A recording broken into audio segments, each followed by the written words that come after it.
आपल्या सोबत आहेत राष्ट्रवादी शरदचंद्र पवार गटाचे वरिष्ठ नेते माजी गृहमंत्री अनिल देशमुख सर। आज राज ठाकरे यांचा मेळावा झाला आणि त्यांनी म्हटलं की कामाला लागा, आम्ही मुंबई महानगरपालिकेत सत्तेत येतो। महाविकास आघाडीचा एक महत्त्वाचा पक्ष म्हणून तुम्ही कसं बघता? असं आहे की मुंबई महानगरपालिका ही महाराष्ट्रातील अतिशय महत्त्वाची महानगरपालिका असल्यामुळे सर्व महाराष्ट्राचं लक्ष मुंबई महानगरपालिकेकडे आहे। आणि ज्या पद्धतीनं उद्धवजी ठाकरे, ज्या पद्धतीनं राजजी ठाकरे यांची जी भूमिका दिसते आणि जो मुद्दा त्यांनी हाती घेतला आहे त्याच्यामुळे 100% महानगरपालिकेमध्ये उद्धवजी आणि राजजी यांची सत्ता त्या ठिकाणी येऊ शकते। आणि महाविकास आघाडीच्या बाबतीत सुद्धा आता काय पुढे काय चर्चा होतात त्याच्यामध्ये जो काँग्रेस पक्ष आहे किंवा आमचा पक्ष आहे त्यांची सुद्धा काय पुढील काळामध्ये कशा पद्धतीने एकत्र होऊ शकतं सगळं याची चर्चा पुढील काळामध्ये होईल। पण 100% मुंबई महानगरपालिका ही महाविकास आघाडीच्या ताब्यात राहील असं दिसतं। राज ठाकरे म्हटले की निवडणुकीच्या कामाला लागा, तुम्ही त्याचा अर्थ कसा घेताय की महाविकास आघाडी सोबत असणार राज ठाकरे की वेगळे असणार? कसं आहे की आता शेवटी मुंबईच्या बाबतीत एकत्र सर्व नेते बसतील आणि एकत्र बसून त्या बाबतीत निर्णय घेतील।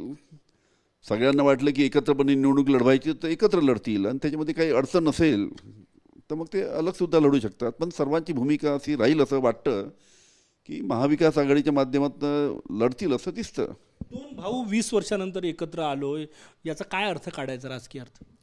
अतिशय आनंदाची गोष्ट आहे की दोन्ही भावांची ताकद मुंबईमध्ये आहे, महाराष्ट्रामध्ये आहे। आणि दोन्ही भाऊ एकत्र आल्यामुळे कशी अस्वस्थता विरोधी पक्षामध्ये आहे हे सुद्धा आपण पाहतोय। त्याच्यामुळे दोघेही भाऊ एकत्र आल्यामुळे 100% त्याचा परिणाम मुंबईमध्ये आणि महाराष्ट्रामध्ये सुद्धा होईल। सर, महाविकास मराठीचा मुद्दा किती प्रभावी ठरणार? कारण की त्यांचं महत्त्वाचं ते म्हटलं की मराठीचा मुद्दा घरोघरी पोहोचवा, मनसैनिकांना त्यांनी आदेश दिलेले आहे। कसं आहे की मराठीचा मुद्दा पहिली गोष्ट अशी आहे की महाराष्ट्रामध्ये हिंदीला कोणाचा विरोध नाही आहे, हिंदीला विरोध असण्याचं कारणसुद्धा नाही। पण मराठी महाराष्ट्रामध्ये आग्रह आहे की महाराष्ट्रामध्ये मराठी बोलता आलं पाहिजे। ठीक आहे, ज्याला बोलता येत नसेल तर त्यांनी कमीत कमी मुद्रित करू नये की मैं मराठी में बात नहीं करूँगा। ज्या काही ठिकाणी ज्या काही थोड्या मधल्या काळामध्ये थोडा काही कोणाला मारण्यात आलं की काही, हे कसं आहे की त्यांनी मुजुरी केल्यामुळे मारण्यात आलं। त्यांनी जर म्हटलं तर ठीक आहे मराठी बोलायला पाहिजे महाराष्ट्रामध्ये, मी प्रयत्न करेल, तर कोणी कोणावर हात उगारणार नाही। पण काही ठिकाणी काही व्यक्तींनी असं म्हटलं की मैं मराठी नहीं बोलूँगा, त्याच्यामुळे त्या ठिकाणी वाद निर्माण झाला। त्याच्यामुळे ज्याला मराठी बोलता येतं त्यांनी बोलण्याचा प्रयत्न केलाच पाहिजे आणि ज्याला मराठी येत नाही त्यांनी शिकण्याचा प्रयत्न केला पाहिजे। तुमचा एक मोठा पक्ष शरद पवार साहेबांचा पक्ष आहे हा, राज ठाकरेला महाविकास आघाडीत घेण्यात तुम्ही अनुकूल आहात का? तुमचा पक्ष कसं आहे हे आता वरिष्ठ पातळीवर हा निर्णय होईल। आता सगळे पवारसाहेब आहे, उद्धवजी आहे, राजजी आहे, हे सर्व एकत्र मोठे सर्व नेते आहेत, एकत्र बसतील, चर्चा करतील आणि योग्य तो निर्णय घेतील। काँग्रेसला अशी चिंता आहे की उत्तर भारतीय मतं आमचे जाईल किंवा बिहारमध्ये फटका बसेल, असं काही राजकीय समीकरण आहे?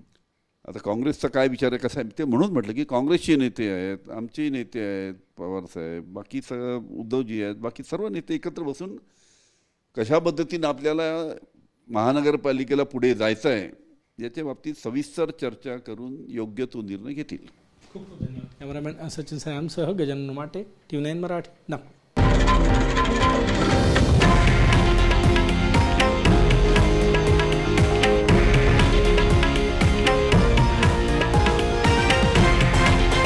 हे आहे देशातील नंबर 1 न्यूज नेटवर्क आणि आपण पाहत आहात TV9 मराठी, एकमेव।